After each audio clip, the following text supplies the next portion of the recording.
नमस्कार दोस्तों, स्वागत है मेरे YouTube channel Indian Ayurvedic doctor पर। दोस्तों मैं हूं आपका दोस्त MKS माइसनी। दोस्तों जैसा कि आप सभी को पता है कि हम 21वां अध्याय कर रहे थे धूमपान विधि, तो इसका हमने पहला पार्ट कर लिया था।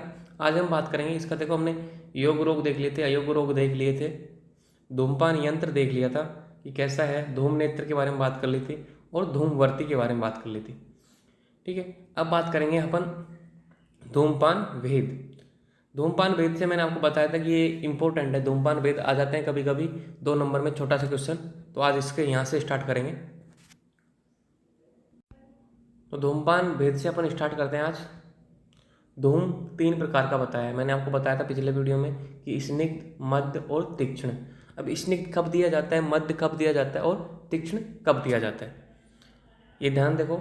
स्निग्ध यानी वात दोष में, जब वात दोष से कोई व्याधि हो, अपने ऊर्ध्व चतुर्भुज क्षेत्र जितने भी अपने योग रोग बताए थे उसमें कि इन किन रोगों में अपन धूमपान दे सकते हैं, उन सभी में जो रोग वात की वजह से होता है, ओनली वात दोष, शुद्ध वात दोष की वजह से, उनमें स्निग्ध धूमपान देना है। तो अपन को ऐसी औषधियाँ ढूंढनी है जो स्निग्ध करती हैं बॉडी को। अब है मध्य, वात कफज दोषों, जब 2 दोषों का योग हो, वात प्लस कफ, दोनों दोषों का उस रोग को उत्पन्न करने में सांझ मतलब द्वंद्व रोग उत्पन्न हो, 2 दोषों का उसमें योगदान हो, तब उसमें मध्य धूमपान दिया जाता है।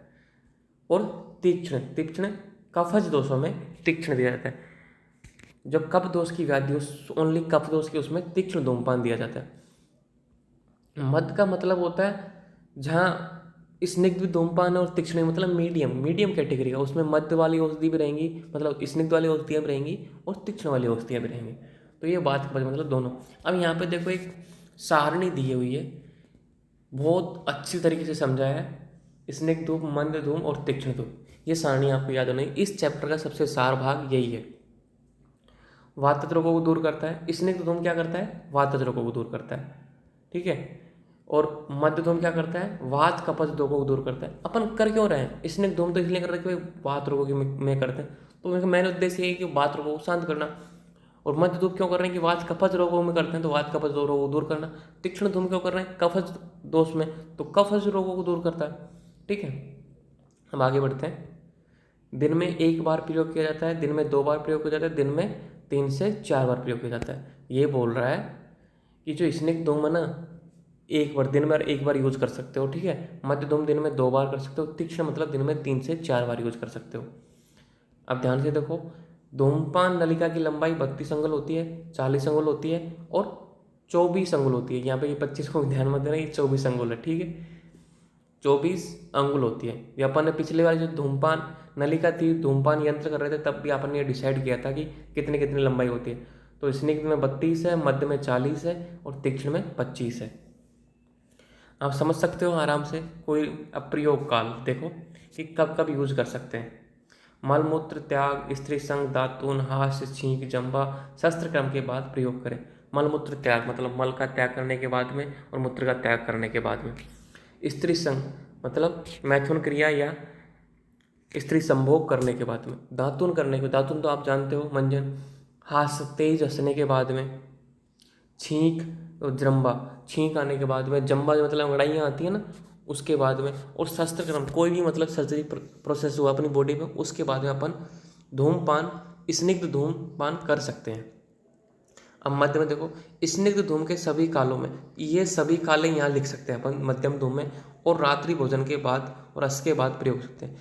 रात्रि भोजन के बाद मतलब इन सब के अलावा, इन सब के अलावा तो कर ही सकते हैं, लेकिन रात्रि भोजन के बाद में कर सकते हैं। और नस प्रोसेस अपने चैप्टर नंबर 20 में स्टडी किया था ना, वो उसके बाद भी अपन धूमपान कर सकते हैं। तीक्ष्ण धूम देखो, निद्रा, नस, अंजन, स्नान व छर्दी के बाद प्रयोग करें। नींद के बाद में, नस के बाद में, नस की क्रिया करने के बाद में। अंजन आप जानते हो, अंजन अपन आगे भी पढ़ेंगे। स्नान करने के बाद। और छर्दी मतलब अनियंत्रित वेग। अनियंत्रित वेग किसके, बमन के अनियंत्रित वेग को छर्दी बोलते हैं। बमन के अनियंत्रित मतलब बार बार उल्टी आ रही है, रुकी नहीं रही है, उसको बोलते हैं छर्दी। इन सबके बाद में अपन तीक्ष्ण धूमपान कर सकते हैं। अब देखो, बहुत से क्वेश्चनों का मन में डाउट होगा, बहुत से स्टूडेंट होगा, सर कौन कौन सी औषधियाँ जो इसने करेंगे, कौन कौन सी तीक्ष्ण करेंगे, कौन कौन सी मध्य करेंगे। तो यहाँ पे द्रव दिए हैं कि भाई इन औषधियों का अपन वो कर सकते हैं, तो ध्यान से देखो स्नेह वाली कौन कौन सी हैं? अगरू, गुगलू, शिलारस, सल, सर्जरस, तिल, जौ, फलों के स्नेह, सारों के स्नेह, मज्जा, देवदारू आदि वृक्ष जिनका सार एक्सट्रैक्ट प्रयोग किया जाता है।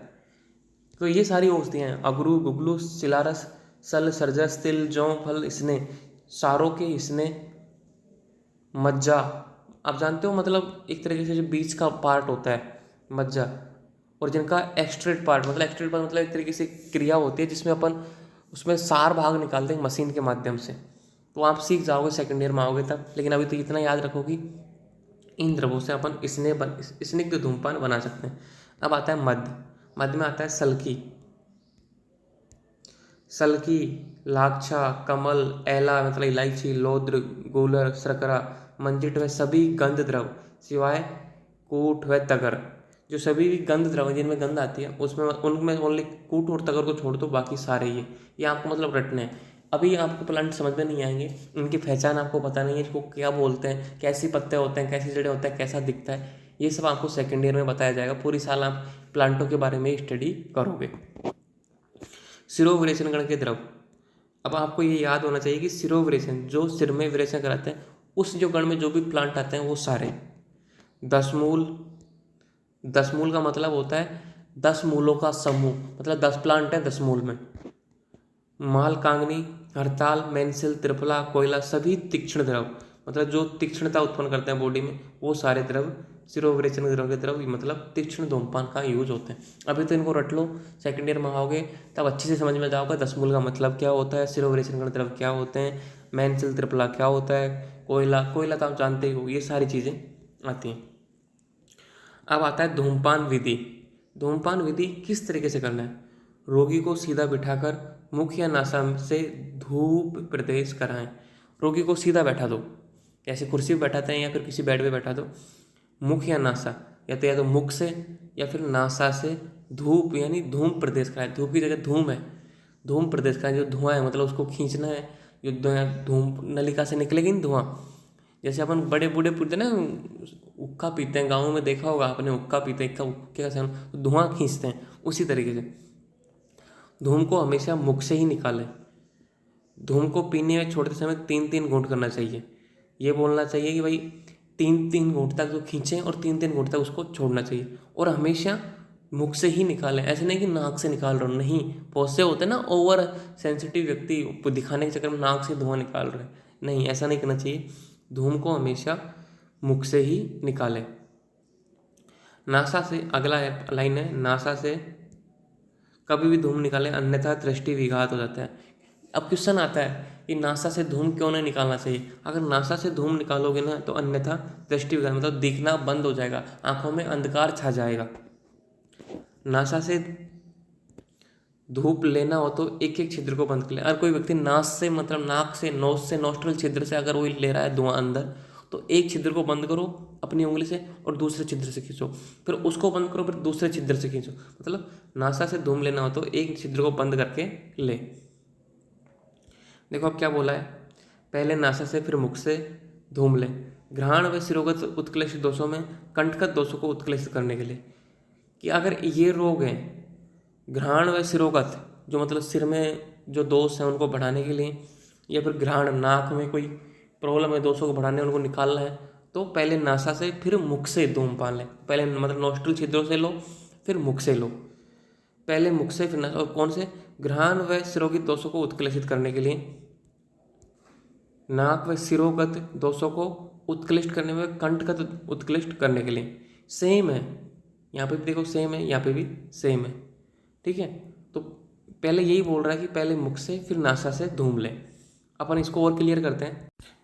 देखो इसको ध्यान से देखो कि यहाँ पे बताया है पहले नासा से फिर मुख से, तो पहले नासा से कब लेना है कि घ्राण व सिरोगत उत्कृष्ट दोषों में, मतलब अगर घ्राण और सिरोगत में दोष उत्कृष्ट हुए मतलब दोष बढ़े हुए हैं, ध्यान से सुनना कि घ्राण व सिरोगत उत्कृष्ट दोषों में मतलब नाक और सिरोगत मतलब सिर प्रदेश में दोष उत्कृष्ट मतलब दोष बढ़े हुए हैं, तो अपन को नाक से लेना है। और दूसरी लाइन देखो यहाँ पे क्या लिखी हुई है, कंठगत दोषों को उत्क्लेशित करने के लिए, तो मतलब ये होता है अनुत्क्लेशित, ये गलत लिख रहा है यहाँ पे, इसको लिखो कंठगत दोषों में अनुत्क्लेशित हो तब अपन को नासा से लेना है। और नीचे देखो कि पहले मुख से फिर नासा से धूम्रपान कब लेना है, कि घ्राण व शिरोगत दोष अनुक्लिष्ट है, ये गलत है, अनुक्लिष्ट मतलब जब ये रोग नहीं हो।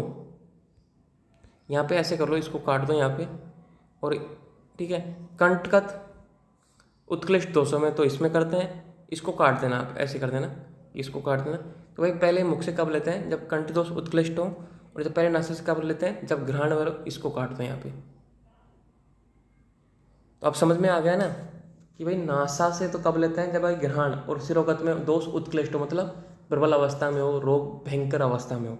और मुख से कब लेते हैं, जब दोष कंठगत उत्कृष्ट हो, तब मुख से लेते हैं। क्लियर। अब इसका मतलब ये देखो, नासा से लेंगे, नासा से अपन धुआं खींचेंगे तो अंदर सीधा सिर की ओर जाएगा, ऊपर की ओर, और मुख से लेंगे तो कंठ की ओर जाएगा।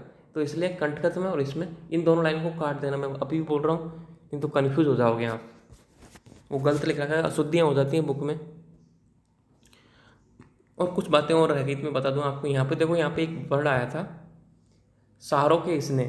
सहार इसने का मतलब होता है खदीर, असन और देवदारू। ये प्लांट है, खदीर, असन और देवदारू, ठीक है। इनका मतलब क्या बोलते हैं, तेल। तो सहारों के इसने मतलब खदीर, असन, देवदारू, इस तरह के प्लांट होते हैं, उनका तेल, इनका यूज करना है, ठीक है। और कमेंट बॉक्स में पूछ लिया करो, कुछ समझ में नहीं आता है, कुछ रह जाता है। अब आगे बढ़ते हैं। सदैव मुख से ही लें, कास रोगी, जिसके मतलब कफ की बीमारी है या खांसी है, वो तो हमेशा सदैव मुख से ले, कभी नाक से लेने की ट्राई ना करें। उपद्रव। अब मान लो बहुत से व्यक्ति ज़्यादा सेवन करते हैं धूम्रपान का, तो अकाल या अति मात्रा में धूम्रपान से उपद्रव पैदा होते हैं। उपद्रव मतलब रोग, डिजीज। धूम्रपान से डिजीज क्या होते हैं, उपद्रव। रक्तपित्त। रक्तपित्त आप जानते हो, अपने छिद्रों से खून का बाहर आना। अंधापन, बहरापन, प्यास, मद, मोह, मूर्छा, ये सारे रोग उत्पन्न हो जाते हैं। इंपॉर्टेंट है कि धूम्रपान के उपद्रव लिखिए, क्वेश्चन आ सकता है ऐसे, धूम्रपान के उपद्रव लिखिए, तो आपको ये लिखना है कि रक्तपित्त, अंधापन, बहरापन, प्यास, मद, मोह, मूर्छा हो सकती है। अब देखो, इसकी चिकित्सा हेतु शीतल उपचार। अब जब उपद्रव हो गया तो शीतल उपचार, ठंडे पानी का सेवन, ठंडा आहार विहार, तो मतलब जो भी ठंडी है वो सारी चीज़ें का सेवन करना चाहिए। अब देखो यहाँ पे धूम्रपान भेद, जो अपन ने वो सारणी में किया था ना, वो सारे हैं कि स्निग्ध धूम, मध्यम धूम, तीक्ष्ण, वात रोगों में, वात कफज रोगों में, कफज रोगों में। तो ये इसलिए बताइए लास्ट में सारणी इसलिए दी है क्योंकि ये इम्पोर्टेंट है। मैं आपको हमेशा बोलता हूँ कि लास्ट में जो सारणी आती है वो चैप्टर में से ही आती है, और चैप्टर में से इसलिए आती है ताकि वो उसको बच्चे की नज़र बार बार जाए और उसको ध्यान से स्टडी करें। प्रमुख काल आपको बता ही दिया, जो अपन ने ऊपर दिए थे वो यहाँ तो देखो शॉर्ट में दे रखा है। प्रयोग काल बता ही रखा है, दिन में 1 बार, 2 बार, 3, 4 बार। धूम्रपान नलिका 32 अंगुल, 40 अंगुल, 24 अंगुल। धूम्रपान द्रव, फलों के इसने, सारों के तेल। सारों के तेल देखो आगे हैं यहाँ पे, खदीर, असीन और देवदारू का तेल, और अगरू, गूगल, गंध द्रव, सलक्की, मालकांगनी, दसमूल, नैनीताल। तो इस तरीके से ये चैप्टर पूरा होता है। मैंने इसलिए इसको जल्दी किया क्योंकि अपन ये सारी चीज़ें पहले समझा चुका हूँ। और यहाँ पे देखो ध्यान से दोबारा से समझ लेना इस चीज़ को कि ये अशुद्ध है, इसकी ये निचली लाइन अशुद्ध है और इसकी ये ऊपरली लाइन अशुद्ध है। इनको काटने के बाद में तो पहले नासा से तब किया जाता है जब घ्राण व शिरोगत दोष उत्कृष्ट हो, और फिर मुख में जब कंठ का दोष उत्कृष्ट हो। मतलब उत्कृष्ट का मतलब प्रकोप अवस्था में हो, ठीक है। आई होप आपको क्लियर होगा। तो वीडियो को 2 स्पीड में देखा करो, 2 गुना स्पीड में देखा करो, और ये चैप्टर पूरा होता है। अब अगला चैप्टर करेंगे। Thank you.